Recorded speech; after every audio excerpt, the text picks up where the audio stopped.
CK मराठीमध्ये आपलं स्वागत आहे। CK मराठी।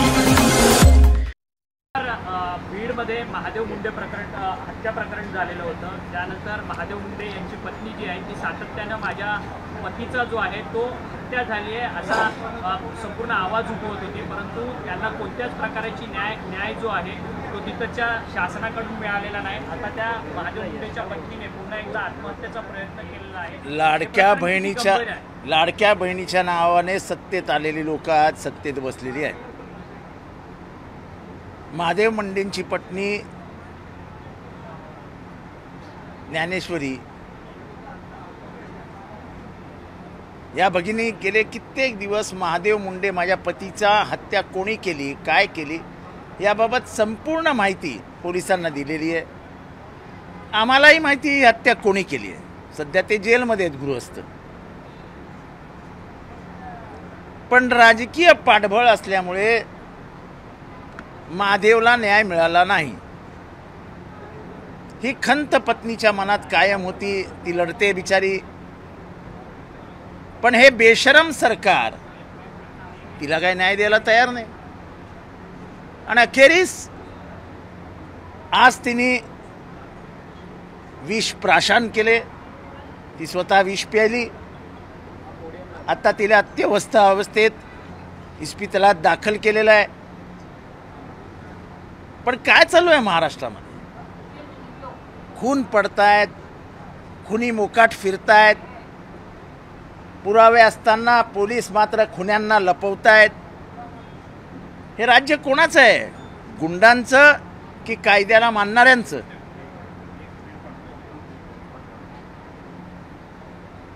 ज्ञानेश्वरी म्हणजे त्या महादेव मुंडेंचा खून कोणी केला हे अख्ख्या बीडला माहिती आहे, अख्ख्या बीडला। मग संबंधित आरोपींना पकडण्यात पोलीस कचुराई का करतायत हा प्रश्न उभा राहतो। आणि अशा प्रकारची आत्महत्या होणं हे महाराष्ट्र सरकारला शोभत नाही। महाराष्ट्र सरकारला याबाबत स्पष्ट भूमिका घ्यावीच लागेल। परंतु सातत्यानं अशी प्रकरणं जी आहेत ती बीडमध्येच का घडतायत असा सवाल देखील आहे। संतोष देशमुख प्रकरण झालं, कारण का गेल्या अनेक वर्षात बघितलं की बीडमध्ये प्रशासनच नाही। बीडचं प्रशासन हे एका व्यक्तिभोवती केंद्रित झालं होतं आणि त्याचे परिणाम प्रशासन यंत्रणा कोलमडण्यात झालेली आहे।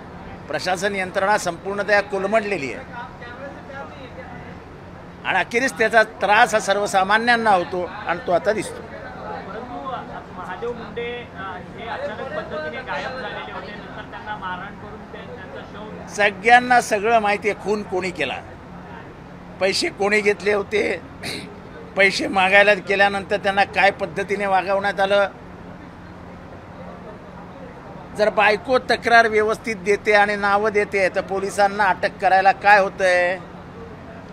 पोलीस का लपवतायत हा प्रश्न उभा राहतो ना। परंतु सर, संतोष देशमुख हत्या प्रकरण झाल्यानंतर तुम्ही बीडमध्ये गेलेला होता, मोठी रॅली झालेली होती, त्या सभेच्या मंचावरती तुम्ही एक पाडाच वाचलेला होता, जी लोक बीडमधनं गायब आहेत, ज्या लोकांची हत्या झाली आहे त्या सगळ्यांच्या संदर्भात बीडमधनं जेवढी लोक गायब झाली आहेत तेवढी लोक अख्ख्या महाराष्ट्रात गायब झालेली नाहीत। त्यांचा ना शोध लागतोय ना पोलीस स्टेशनमध्ये त्याचा रेकॉर्ड उपलब्ध आहे। बीडला स्वतंत्र राष्ट्र आणि स्वतंत्र संविधान द्या अशी माझी मागणीच होती, कारण का इथल्या संविधानाच्या बाहेर बीडमध्ये प्रशासन आहे।